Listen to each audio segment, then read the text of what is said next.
Dr. Emily Carter and her team were on a routine biological survey in the dense forests of the remote colony planet when they stumbled upon an unexpected sight. Hidden among the underbrush lay an injured Dracari cub, its scales glistening despite the dirt and blood. The creature whimpered softly, a sound that tugged at Dr. Carter's heart. Her team froze, recognizing the cub's species immediately. The Dracari were the apex predators of this world, known for their ferocity and territorial nature. Despite their initial fear, Dr. Carter's instincts as a xenobiologist kicked in. "We can't just leave it here to die," she said, her voice resolute. The team exchanged uneasy glances but ultimately agreed. They approached the cub cautiously, administering first aid with their medical supplies. The process was fraught with tension, each member acutely aware of the potential danger. The cub, though weak, showed signs of recognition and responded to their care. Its condition stabilized, and Dr. Carter decided they had to do more to ensure its survival. Back at their makeshift camp, the team debated the implications of their actions. The Dracari were not just any wildlife. They were intelligent, fearsome, and highly protective of their young. "If they find out we have one of their cubs, it could mean war," one team member argued. Another countered, "But if we help it, maybe we could show them we mean no harm." The discussions were heated, but the underlying concern was clear: aiding the cub could lead to either a powerful alliance or deadly conflict. Dr. Carter, weighing the risks, ultimately decided that compassion and the chance for peace were worth the gamble. They transported the cub Turan back to their base. The journey was tense, but Turan's condition improved with each passing hour. The team took turns monitoring and caring for him, forming an unexpected bond with the once feared predator. Their actions were driven by hope, but the shadow of potential Dracari retribution loomed large. Each night, the camp was fortified, and the team remained vigilant, understanding the precariousness of their situation. Their fears materialized sooner than expected. A patrol of Dracari warriors, led by the imposing figure of Korak, discovered the humans with Turan. An intense standoff ensued. The Dracari hissed and brandished their weapons, their eyes filled with suspicion and anger. Dr. Carter stepped forward, hands raised in a gesture of peace. "We found Turan injured and dying," she explained, her voice steady. "We saved him because we value life, all life." Her words were met with silence, the tension almost unbearable. Korak, towering and fierce, studied the humans and then Turan, who was now alert and visibly healthier. The cub's reaction to the humans, one of trust rather than fear, gave Korak pause. Dr. Carter seized the moment to continue. "We mean no harm. We only wish to coexist peacefully." The sincerity in her voice and the visible evidence of their care for Turan began to chip away at the Dracari's hostility. Korak, though not fully convinced, motioned for his warriors to lower their weapons. "We will hear more of what you have to say," he said, his tone cautious but open. The initial barrier of mistrust had been breached, setting the stage for a fragile but hopeful beginning to their alliance. The humans and Dracari began their initial diplomatic talks with cautious optimism. Dr. Emily Carter and Korak led the discussions, serving as the primary voices for their respective species. In a neutral meeting space, both parties gathered, their guards visibly lowered but still vigilant. Dr. Carter opened the dialogue, emphasizing the shared goal of peaceful coexistence. Korak, with measured words, conveyed the Dracari's wariness but also their respect for the humans' act of saving Turan. These initial exchanges, though tentative, set a foundation for deeper understanding. Both sides took turns sharing their perspectives and grievances. The humans explained their mission on the planet and their desire to explore and cohabit peacefully. The Dracari recounted their history of territorial conflicts and the reasons behind their fierce protectiveness. Misunderstandings were clarified, and the root of their mistrust began to surface. These conversations, though difficult, were essential in laying the groundwork for a potential alliance. As mutual respect grew, so did the possibility of cooperation. Scouts from both species soon brought alarming news of an impending invasion by a mutual enemy, the Zalax. Known for their relentless conquests and brutal tactics, the Zalax posed a significant threat to both humans and Dracari. The urgency of the situation was clear. Alone, either species stood a chance against the Zalax's superior numbers and advanced weaponry. This looming danger forced the humans and Drakari to seriously consider a temporary alliance. Survival, rather than diplomacy, became the driving force behind their cooperation. Realizing the gravity of the threat, both parties agreed to join forces to defend their territory. The decision was pragmatic but fraught with tension. There were concerns about trust and the reliability of the alliance. However, the shared goal of survival outweighed these doubts. Dr. Carter and Korik worked tirelessly to formalize the agreement, ensuring that both sides were equally committed to the defense effort. The alliance, though uneasy, marked a significant step towards unity. Joint planning sessions commenced, bringing together the best minds and warriors from both species. The humans contributed their technological expertise, devising strategies and defensive measures. The Drakari offered their brute strength and deep knowledge of the terrain. Combining these strengths, they formulated a comprehensive defense plan.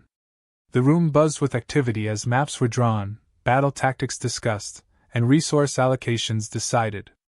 The collaboration, though initially awkward, began to show promise.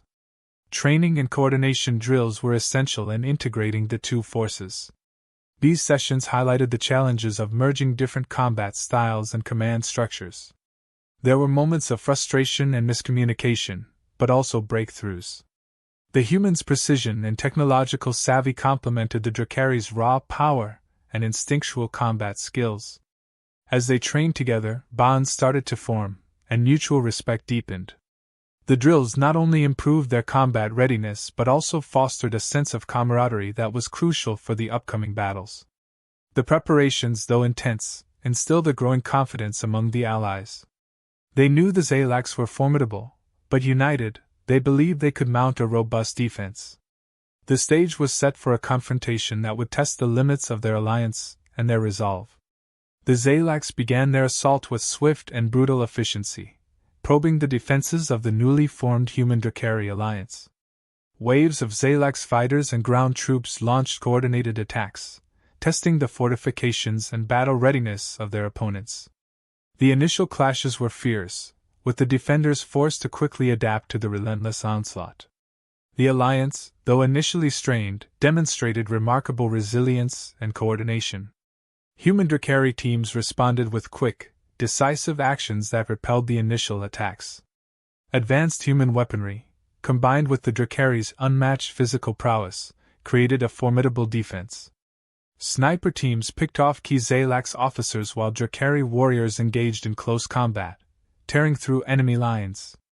Each successful repulsion showcased the growing synergy between the two species, their cooperation becoming more fluid with each skirmish.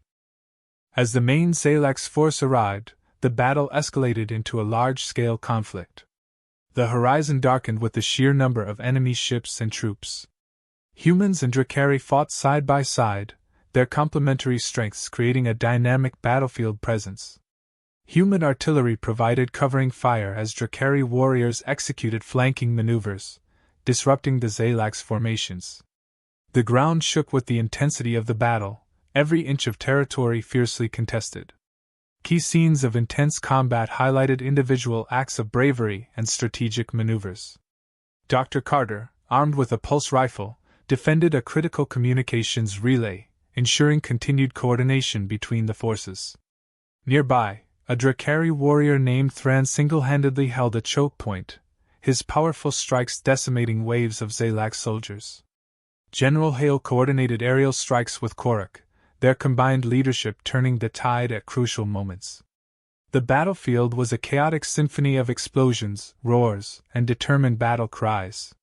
In the midst of the chaos, Dr. Carter made a critical discovery.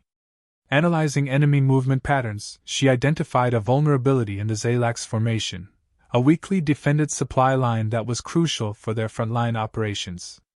She immediately shared this intelligence with Korik, who recognized the strategic importance of the target. Together, they formulated a plan to exploit this weakness and deliver a decisive blow. The coordinated strike was executed with precision. Human artillery created diversions while Drakari warriors infiltrated the enemy's rear lines. The combined forces launched a surprise attack on the supply line, catching the Zalax off guard. The destruction of their supplies caused chaos and disarray within the Zalax ranks, significantly weakening their offensive capabilities. The Alliance pressed their advantage, pushing the enemy back with renewed vigor. The Zalax, unable to maintain their assault, began a hasty retreat. The defenders pursued them, ensuring that the retreat turned into a rout. The battlefield, once a scene of intense conflict, now bore the signs of a significant victory. The Alliance had not only repelled the invasion but had also demonstrated their ability to work together effectively. This victory marked a pivotal moment in the defense of their territory, solidifying the human-Drakari bond and proving the strength of their cooperation. In the aftermath of their shared victory, humans and Drakari engaged in deeper diplomatic discussions, eager to build on the newfound alliance. Representatives from both species met regularly, discussing trade agreements, security measures, and cooperative efforts to maintain peace. These talks were more than just political, they laid the groundwork for a lasting partnership. Trust grew as each side saw the benefits of working together, fostering a sense of camaraderie. Dr. Carter and Korak, having fought side by side, developed a mutual respect and friendship that symbolized the growing bond between their peoples. Their relationship became a cornerstone of the diplomatic efforts, with both leaders often citing their personal trust as a model for wider cooperation. Their joint appearances at meetings and public events reinforced the message of unity and mutual respect, inspiring their respective communities to embrace the alliance. Exchanges of knowledge and customs began, enriching both cultures. Humans learned about Drakari traditions, such as their rites of passage and spiritual beliefs, while the Drakari gained insights into human technology, arts, and governance. These cultural exchanges were celebrated through festivals and educational programs, creating opportunities for both species to appreciate each other's heritage. The blending of customs fostered a deeper understanding and respect, further solidifying the alliance. Joint projects became a tangible expression of their cooperation. Together, they embarked on building shared infrastructure, such as transport networks and energy facilities, that benefited both communities. Collaborative research initiatives, particularly in areas of environmental sustainability and medical advancements, showcased the strengths of their combined knowledge. These projects not only improved their quality of life but also demonstrated the practical benefits of their alliance. Despite the progress, not all members of both species were supportive of the alliance. Some Drakari, clinging to old prejudices, viewed the humans with suspicion, while certain human factions doubted the Drakari's trustworthiness. These internal conflicts occasionally led to skirmishes and political disputes, threatening to undermine the fragile peace. The alliance faced significant challenges as these dissenting voices grew louder. Dr. Carter and Korak took proactive steps to address these internal challenges. They organized town hall meetings, where citizens could voice their concerns and grievances, fostering open dialogue. Through these discussions, they promoted the benefits of the alliance and addressed misconceptions. Joint community projects and team-building exercises were introduced to encourage cooperation and trust at the grassroots level. By confronting the dissent head-on and promoting unity, they worked to strengthen the bonds of their alliance. The efforts of Dr. Carter and Korak paid off, as gradual improvements in mutual understanding and cooperation emerged. The initial skepticism gave way to acceptance, and even enthusiasm for the shared future they were building. The alliance between humans and Drakari, once a tenuous pact born of necessity, grew into a robust partnership based on respect, shared values, and the common goal of prosperity for all. A grand celebration was organized to commemorate the alliance and their victory over the Zalax. The event was held in a vast open space where humans and Drakari could come together to celebrate. Colorful banners of both species adorned the venue, and the atmosphere was filled with joy and camaraderie. Music, dancing, and feasting showcased the cultural diversity and unity of the two peoples. It was a momentous occasion, symbolizing the strength and potential of their alliance. Speeches and ceremonies highlighted the significance of their newfound friendship. Dr. Carter and Korak stood side by side as they addressed the crowd, their words echoing the sentiments of unity and mutual respect. This alliance was born out of necessity, but it has grown into something much more," Dr. Carter said, her voice strong and hopeful. Korik followed, emphasizing the shared victories and the bright future ahead. The ceremonies included traditional rituals from both cultures, further blending their customs and solidifying their bond.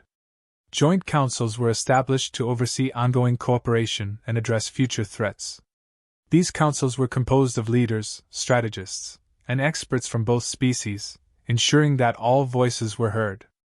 Their primary mandate was to maintain peace and security, develop joint policies, and respond to any emerging dangers. Regular meetings fostered transparency and trust, while collaborative decision-making ensured balanced and fair governance.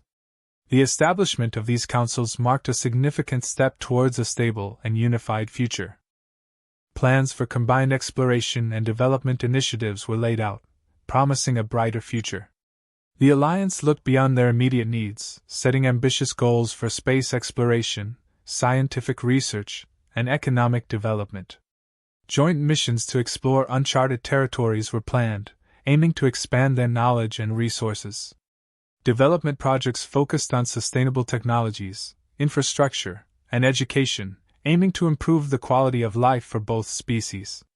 These initiatives symbolize their shared commitment to progress and prosperity. Dr. Carter and Korik took a moment to reflect on their journey from mistrust to alliance, acknowledging the challenges and triumphs. They reminisced about the initial encounter with Turan, the intense battles, and the hard-won trust. "We've come a long way," Dr. Carter mused. "From saving a single cub to forging an unbreakable bond." Korik nodded, adding, "Our strength lies not just in our victory, but in our unity."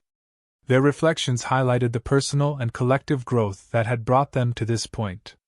The story concluded with a hopeful outlook on continued cooperation and the promise of lasting peace. The alliance between humans and Drakari stood as a testament to the power of understanding, collaboration, and shared goals. As